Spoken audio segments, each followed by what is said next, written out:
Welcome to the Courage and Cannabis Show, where we bring you insightful conversations with the authors of the number one best-selling books, Courage and Cannabis. I'm your host, Candy Flores, and today we're diving into the pages of Courage and Cannabis, Volume 2, with one of the authors, Ms. Kindness Ramirez from Southern California, and her chapter, From a Spark. Welcome. Thank you, Candy. Hi, how are you? I'm doing great. How are you? I'm terrific. I'm terrific. Good, Excited to good. be here. Yeah. Thank you for joining us. Before we embark on this literary journey, a quick shout out to our sponsors of the book series who help make this podcast possible. Compass Naturals, Vibe Cannabis Centers, Spender, The Canna Show, Blef 614 Network, Cannabis BPO, Columbus Botanical Depot, Daga Digital Marketing, Hempbox, etc., Ohio Medical Marijuana Physicians Association. Remember, the Courage in Cannabis book series is a project of the Growth, Harmony, and Happiness Community Foundation. You can learn more about each or these on courageandcannabis.com. Now let's get started.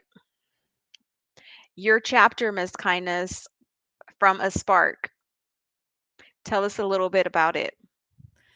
It's funny. We were just talking about the title and how it was brought upon. I think it was inspired by something I say in my Spark, which Mhm. is one of the sort of the in between chapters, I will say, are the sparks. They're a little bit shorter. They're kind of right to the point, and they're telling a compelling story. And so mine is talking specifically about what brought me to cannabis as a space, why I'm here, why I advocate, why I now teach in this space because Mhm. of what happened to me during pregnancy in 2012. So, succinctly, cannabis saved my life, gave me the ability to walk again, and baffled doctors, and then caused a whole chain of events that meant that I interfaced with social services and learned about some of my rights and how they had not been observed. And it just sent me down this spiral of deciding to leave actually what I was doing at the time, which was teaching full-time high school,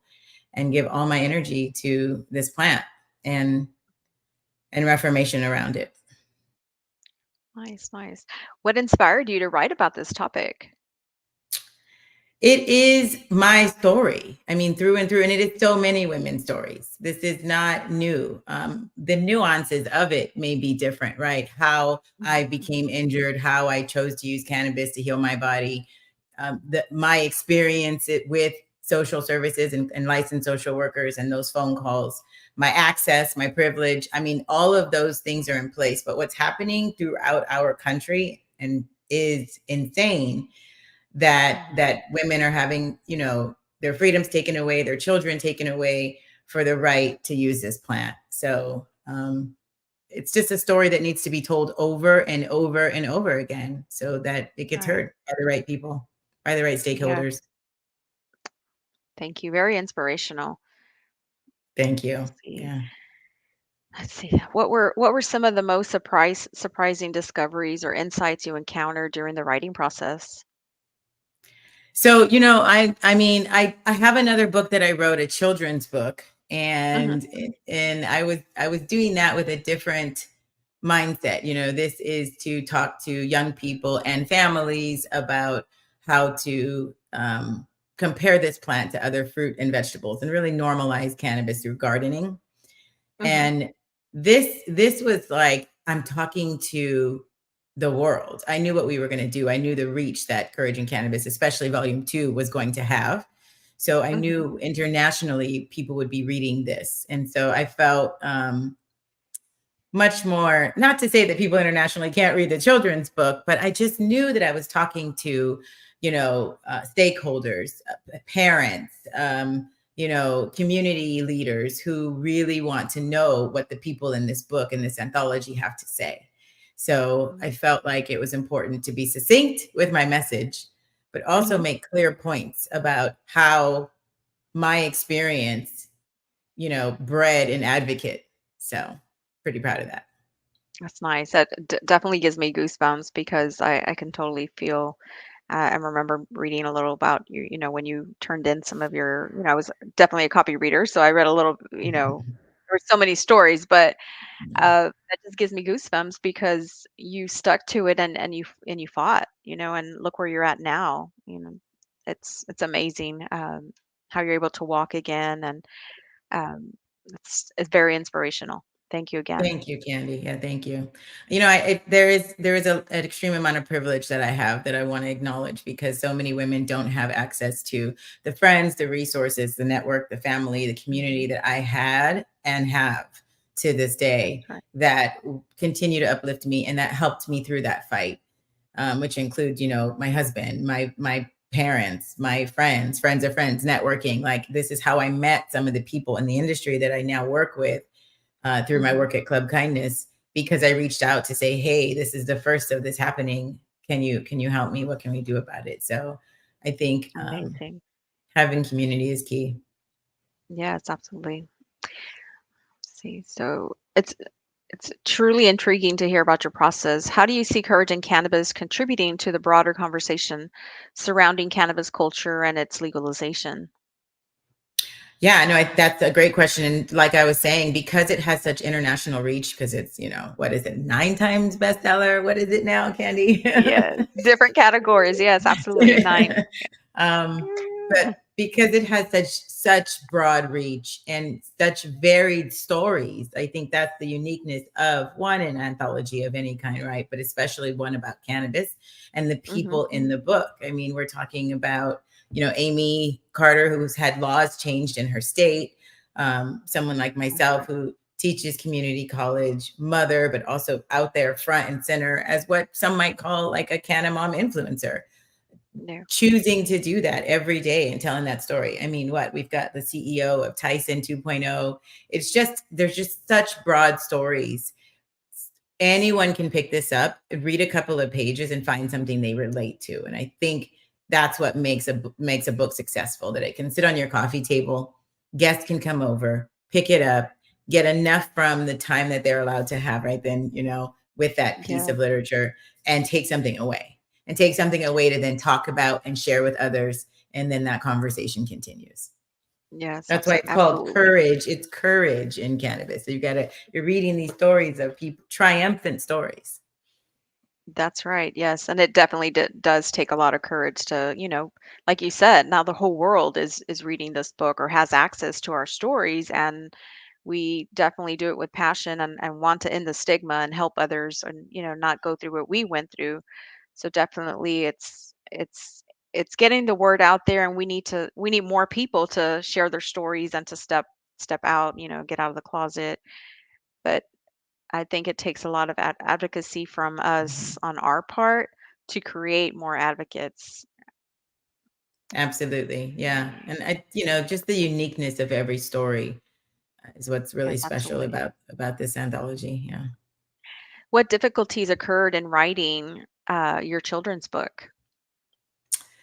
Oh, deciding what to make the characters really look and feel like, Uh-huh. thinking about how much to share, and wanting to really educate in a way that was family friendly, age appropriate. Mhm.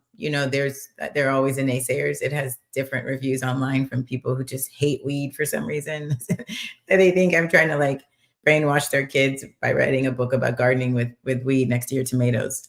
Um, so I think feedback would be the fourth thing I would say would be difficult because negative feedback hurts, even though you can, Right. brush it off. But it does Mhm. make you go back and do some reflecting and make sure that you tweak your message for the next one if need be, or if you choose to just ignore the haters. Just depends. Yes, definitely. What do you hope to see encouraging cannabis for volume 3? Ooh, so I really okay, so this might already be in the universe. Dr. B might already be thinking about this, but Yeah. I'm thinking of the way it is. So still an anthology, but with larger stories that are like a quarter of the book. So short biologies within the anthology of Yeah. like specific groups or a specific experience of the author. So obviously my Mhm. first go-to is like a short story of, a mother who's had an experience with cannabis in this Mhm. country, something like that. So just a Right. different format, but I think, Mhm, mhm. again, something you're going to put next to this one, because you need them all next to each other, because maybe it's one of Right. the sparks in here and now you want to know Mhm. more about her story, so you get the next one, and it's a more in-depth version of that spark, but a mini biology. So you heard it here. Yes, interesting. Thank you. That's let's see.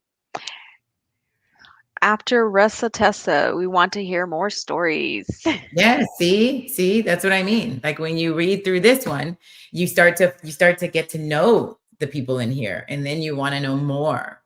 And so Right. that's why these interviews are great too, because you can kind of feel the person behind that spark. Yeah. Yes.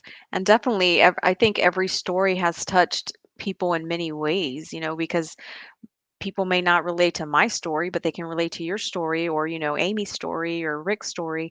There's so many, different stories from caregivers to, and usually when I travel and, we speak about the book, people will actually they'll share a little bit about them. I'm like, you need to read this chapter or you need to read so and so's chapter. Hmm. I've had people come back to me and tell me, oh, I read that chapter, and they basically purchased the book, went straight to the chapter that they thought was going to relate to them, but then after that they've come back and say, you know what, I at first I read one chapter, now I've come back and I can't put the book down.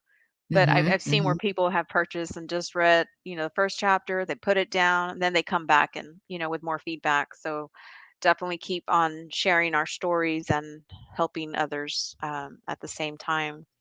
I mean, that's just what's so great about, again, the format of Courage and Cannabis, Volume 1 and 2, is that you can just pick it up, read a couple Hmm. of pages in just no time, and get something from it, most likely learn something, and Right. then potentially be inspired. And so even if you put it back down and you pick it up a week later and you just pick it, it's going to continue to feed you. And so, That's yeah, and right. volume 2 is even better. So That's right. excited to be a part of it. Yes. Thank you. Thank you for being a part of it. What things are you working on outside of the book?